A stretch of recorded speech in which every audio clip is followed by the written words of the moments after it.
Boker Tov, Shavua Tov, Tu Shvat Sameach. Continuing on with the Halachot of Lashon Hara where we left off, we're talking about the restrictions to the quote-unquote leniency of Ape Tlata, that your friends have friends and public information, it would be permissible to repeat. There are many restrictions to this principle. We spoke about incidentally, that's the restriction number one, that you can't intentionally go and repeat this information. It has to come up on its own. Number two is the original speakers only, they're the ones, but not the second layer of the onion. Third category is if the three original listeners are God-fearing, have Yirat Shamayim, who keep the laws of Lashon Hara to the T. Or even if one of the three conducts himself in this manner, it is prohibited for any of the one of the group to relay this information. Further, since there is no chavra itle, there is no concept of your friends have friends, because you don't have three people, it's only two people. That's the Chafetz Chaim.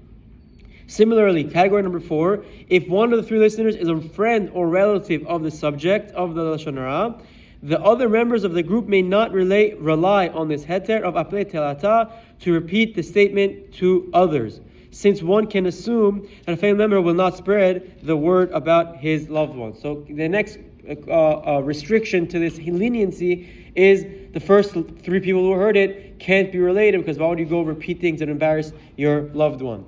Number, whatever this is, 6, the Heter applies only in the city where Ape Tlata took place, but not in other cities, even if there's frequent travel between the two. This is a lot of discussion in the Poskim. This is applied today. The Chafetz Chaim himself also says that if it's big news, like a broken engagement or a partnership in business that fell through, then maybe that also would travel from city to city. But still, Lashon Hara, Chafetz Chaim says, they didn't leave that town. So if I'm in a different place, I wouldn't be able to repeat it over. This, the Achronim argue, does it apply today with that you have one button and you find yourself in Yerushalayim, one button you're in Tel Aviv, one button you're in LA. So it's through social media, this specific restriction might necessarily not apply. The above restriction is not defined by city limits or even countries or continents, but rather by the target audience of people who would be interested in and or affected by such news. We assume that they will hear the Lashon Hara that was related to Ape Tlata, whereas others who are not in the same circles